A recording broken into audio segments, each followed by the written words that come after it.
Bom dia, família, bom dia, comunidade, bom dia, Espaço Novo Tempo. Estamos aqui às quase 5 horas da manhã para trazer um pouco da palavra de Deus para que possamos refletir no decorrer desse dia.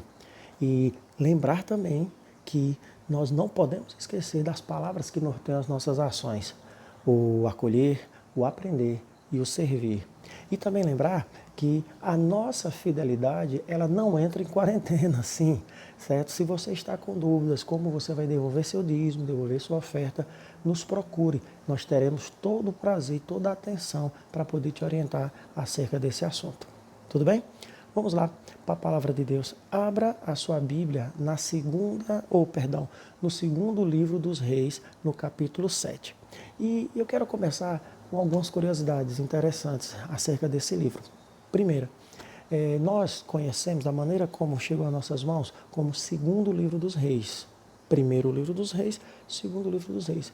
Mas, cronologicamente, ou de acordo com o cânon judaico, não seriam 2 livros, mas sim 4 livros. Ou seja, os livros que conhecemos como primeiro e segundo Crônicas, na realidade, seriam o primeiro livro dos Reis, segundo livro dos Reis, e então o primeiro e segundo livro dos Reis que conhecemos seriam, na cronologia e na maneira do cânon judaico, seriam o terceiro e o quarto livro. Mas, como chegou nas nossas mãos como primeiro e segundo Reis, nós vamos estudar segundo livro dos Reis, capítulo 7. Esses livros dos reis, eles relatam a história de toda a monarquia de Israel, seus altos e seus baixos, a divisão do reino de Israel e do reino de Judá. Como começou a glória na descendência de Davi e como a sua decadência, quando então o último rei de Judá é destronado e o povo de Israel então é retirado e levado cativo para a Babilônia. Então, nós temos todo esse cronograma traçado da história. Só que tem um detalhe interessante. Um dos elementos factuais dessa carta é mostrar que o verdadeiro rei, o verdadeiro Deus, quem verdadeiramente sabe administrar a vida do seu povo é apenas o seu Criador, ou seja, o único eficiente rei capaz de administrar com perfeição a história do seu povo é o próprio Deus. E que todos os outros reis, houve reis bons e muitos reis ruins, provando exatamente como o ser humano ele é falho, limitado, e que o homem não pode depositar as suas esperanças no homem, mas sim no Rei dos Reis e no Senhor dos Senhores. O capítulo 7, ele está dentro de um contexto muito tenso. A nação aqui, nessa ocasião, está sendo o rei aqui é Jorão, e está passando por um processo de fome muito grande.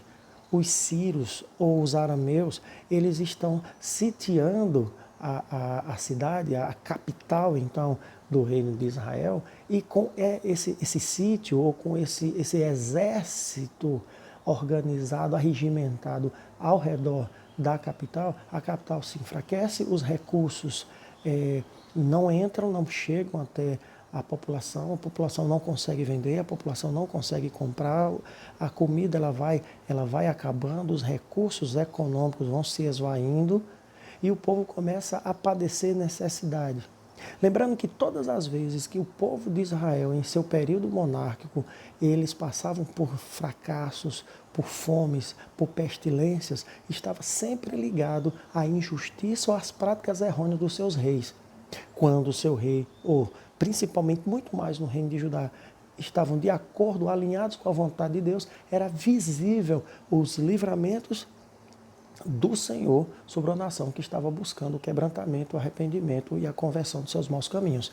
Porém, quando a nação estava desviada da vontade do Senhor, estava aprofundada em idolatria e fazendo aquilo que não agradava os olhos do Senhor, as próprias nações vizinhas eram usadas como instrumentos de juízo contra o próprio povo de Deus. Então aqui nós temos um episódio, e quando nós estamos no capítulo 6 do segundo livro dos reis, a gente vê que a fome ela chega a um extremo, aonde até a prática do canibalismo é praticada, aonde o rei entra em desespero, aonde o rei realmente percebe a sua total incapacidade de governar, Porém, ele, em vez de glorificar ou buscar a Deus, ele se revolta contra Deus, ele se vira contra o profeta Eliseu e ele manda prender Eliseu. E então, no capítulo 7, nós temos agora um discurso de Eliseu falando que toda aquela pobreza, que toda aquela dificuldade financeira, econômica da nação iria ter uma reviravolta.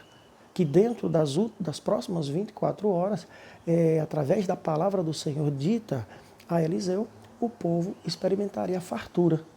E há quem não acredita nas palavras do profeta. Pois bem, dado esse contexto, nós vamos para o verso 3. O verso 3 diz o seguinte, capítulo 7, verso 3. 4 homens leprosos estavam à entrada da porta, as quais disseram uns aos outros, para que estamos nós aqui sentados até morrermos? Se dissermos, entremos na cidade, há fome na cidade, e morreremos lá. Se ficarmos sentados aqui, também morreremos. Vamos, pois, agora, demos conosco no arraial dos Círios, e se nos deixarem viver, viveremos. E se nos matarem, tão somente morreremos.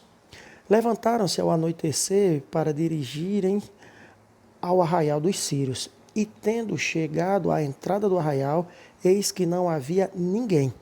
Porque o Senhor fizera ouvir no arraial dos Círios ruído de carros e de cavalos e o ruído de um grande exército, de maneira que disseram uns aos outros, eis que o rei de Israel alugou contra nós os reis dos heteus e os reis dos egípcios para virem contra nós.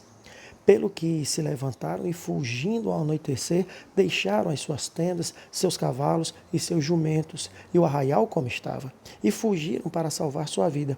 Chegando, pois, aqueles leprosos à entrada do arraial, entraram numa tenda e comeram, e beberam, e tomaram ali prata, ouro e vestes, e se foram, e os esconderam, voltaram, e entraram em uma outra tenda, e dali tomaram alguma coisa, e a esconderam. Então disseram uns para os outros, não fazemos bem, este é dia de boas novas, e nós nos calamos. Se esperarmos até a luz da manhã, seremos tidos por culpados. Agora, pois, vamos e o anunciemos à casa do rei. Vieram, pois, e bradaram os porteiros da cidade e lhes anunciaram, dizendo, fomos ao arraial dos Círios, e eis que lá não havia ninguém, voz de ninguém, mas somente cavalos e jumentos atados, e as tendas como estavam. Então os porteiros gritaram, fizeram anunciar a nova no interior da casa do rei. Levantou-se o rei de noite e disse a seus servos, agora eu vos direi o que é que os sírios nos fizeram.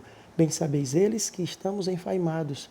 Por isso saíram do arraial e a esconder-se pelo campo, dizendo, quando saírem da cidade, então os tomaremos vivos e entraremos nela. Então um dos seus servos respondeu e disse, tomem-se, pois, 5 dos cavalos que ainda restam na cidade, pois toda a multidão de Israel que ficou aqui de resto terá a mesma sorte da multidão dos israelitas que já pereceram. Enviemos homens e vejamos. Tomaram, pois, 2 carros com cavalos, e o rei enviou os homens após o exército dos sírios, dizendo, ide e vede. Foram após eles até o Jordão, e eis que todo o caminho estava cheio de vestes e de armas, que os sírios, na sua pressa, tinham lançado fora. Voltaram os mensageiros e anunciaram ao rei. Então saiu o povo e saqueou o arraial dos Círios, e assim se vendia um alqueire de flor de farinha por 1 siclo e 2 de cevada por 1 siclo, segundo a palavra do Senhor. Nós temos aqui agora a prova, a manifestação do poder de Deus em dias difíceis.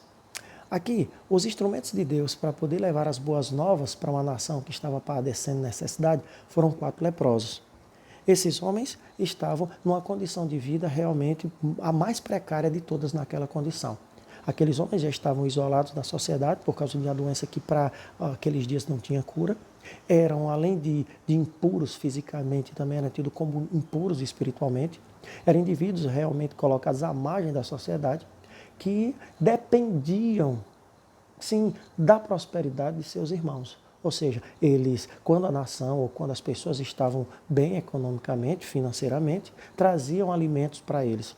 Em outras épocas ou em momentos difíceis, até mesmo os restos dessas pessoas, o resto de comida que essas pessoas tinham, as pessoas comuns, as pessoas normais, as pessoas saudáveis, os restos das comidas vinham, então, também para as mãos dos leprosos. Só que nessa ocasião não havia nada, nem os restos, nem as migalhas, nem mesmo a lavagem do povo tinha para que esses leprosos pudessem comer.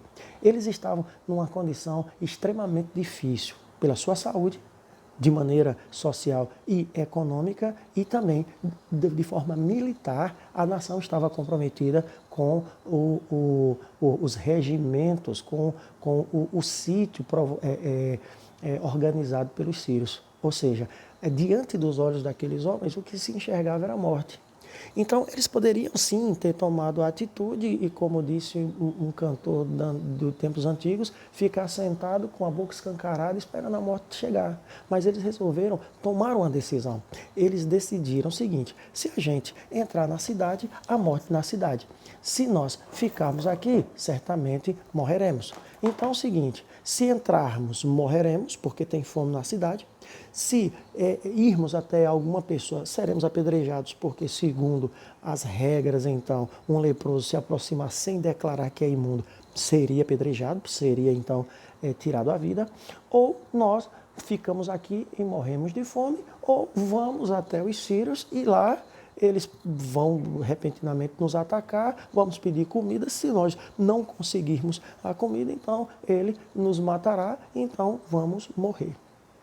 Esperaram a noite chegar e então se deslocaram até o acampamento dos sírios. Por que à noite? Para que o povo não enxergasse, não confundisse, entendessem que eles estavam indo fazer uma trairagem, né? Ir até ao acampamento para poder então entregar as posições ou entregar como a cidade estava. Então, eles preferiram ir à noite para não ter esse problema. Agora, pare e pense comigo. Que atitude esses homens tiveram? Muitas vezes nós somos colocados diante da nossa vida, diante das dificuldades que são apresentadas diante dos nossos olhos, e a gente trava. E esses homens tinham todos os motivos para travar. Diante dos seus olhos, o que via nos próximos minutos da sua história era a morte. Mas eles tomaram a decisão, eles tomaram uma atitude. E eu aprendi no decorrer da vida que quando a gente não decide, alguém decide por nós. Então Deus, Ele nos deu a capacidade de fazer escolhas e automaticamente com essas escolhas arcar com as consequências ou até mesmo com os privilégios ou com as conquistas que essas decisões realmente acarretarão. Ou seja, nós precisamos decidir. Repito, se você não decide, outra pessoa vai decidir por você. Na tua experiência matrimonial, na história do teu casamento, se você não tomar as devidas decisões, alguém vai tomar essas decisões por você. Se for na vida, se for nos teus negócios, se você não tiver pulso firme e tomar determinadas atitudes, alguém vai tomar essas decisões por você. Esses leprosos, eles entendiam que a morte viria, mas estava, pelo menos, em seu poder a escolha de como eles iriam morrer. Está nas nossas mãos a decisão de como queremos viver a nossa eternidade. Então, o momento de hoje é muito propício para que reflitamos e tomemos a decisão acertada de querer viver eternamente ao lado do nosso Senhor e Salvador por toda a eternidade nas mansões celestiais. Mas essa decisão desses homens, ela fez toda a diferença para a nação. Ou seja, quando nós também tomamos determinadas decisões, elas influenciam, impactam poderosamente a vida de toda a nossa comunidade. Então, nós não somos uma ilha e o que nós decidimos não influencia somente a minha vida, mas influencia todos aqueles que eu amo, influencia a vida de todos aqueles que eu conheço e pasmem. Muitas vezes a tua decisão vai impactar positiva ou negativamente na vida daqueles que não te conhecem. Aqueles homens decidiram ir até o acampamento dos sírios e foram. Enquanto isso, para cumprimento da palavra do Senhor, pela boca do profeta Eliseu, Deus permite então, faz com que os soldados sírios eles escutem sons de cavalos, de tropas, como se um grande exército estivesse vindo para engoli-los. E com a experiência militar deles, eles pensaram, não, o rei de Israel alugou tropas de outras nações e estamos perdidos. E eles fogem. Só que as únicas pessoas que estavam indo para Arraial eram aqueles 4 leprosos. E aqueles homens chegam no Arraial, entram numa tenda, não entendem nada, comem, pegam roupas, pegam prata, pegam ouro, saem do Arraial, escondem, voltam, entram em outra tenda, pegam mais alguma coisa, voltam, escondem, mas então eles têm uma ideia fantástica. Eles decidiram o que iriam fazer e agora eles tomam uma outra decisão muito importante. Eles pensam, eles dizem, nossa, nós conseguimos tudo isso. Verdadeiramente, num primeiro momento, achávamos que era uma estratégia do inimigo para nos pegar, nos capturar. Mas agora vimos que não. Deus deu toda essa fartura, Deus deu todas essas condições para nós. E se nós ficarmos com isso só para nós e lá dentro da cidade alguém morrer, nós seremos culpados. Se nós temos a bênção em nossas mãos, se nós conseguimos obter sucesso nessa empreitada, nós precisamos compartilhar, nós precisamos transmitir, passar esta bênção, esta informação maravilhosa para aqueles que estão sofrendo, para aqueles que estão passando por necessidade, por aqueles que estão desesperados dentro da cidade. Se nós não falarmos, nós seremos culpados. Então vamos anunciar. Quando eu penso numa aplicação para a fala desses homens, eu sempre reflito na nossa condição como homens e mulheres de Deus que têm um conhecimento de um Deus todo-poderoso que nos oferece a salvação totalmente pela graça, um céu totalmente pela graça, uma eternidade na qual nós não merecemos, mas que foi conquistada por alguém que pagou esse preço por nós. Então, sendo assim, ter a graça em nosso coração é exatamente isso, é você poder saber onde tem pão, já disse um escritor famoso acerca disso, e você chamar aquele que não tem pão, que aqui tem pão de graça, é você anunciar para o faminto, olha, eu sei onde tem pão de graça, venham comigo, venham conhecer, venham saber aonde tem pão de graça. Porque se eu não anunciar a bênção que transformou minha vida, se eu não testemunhar o poder de Deus que transformou a minha vida, testemunhar acerca de Cristo, acerca do que Ele fez e daquilo que Ele fará para salvar a humanidade caída, e essa outra pessoa que precisa conhecer acerca desse Deus como eu conheci, e essa pessoa se perder sem eu ter usado as oportunidades que eu tenho para anunciar acerca da salvação para essa pessoa e essa pessoa se perder, eu serei culpado.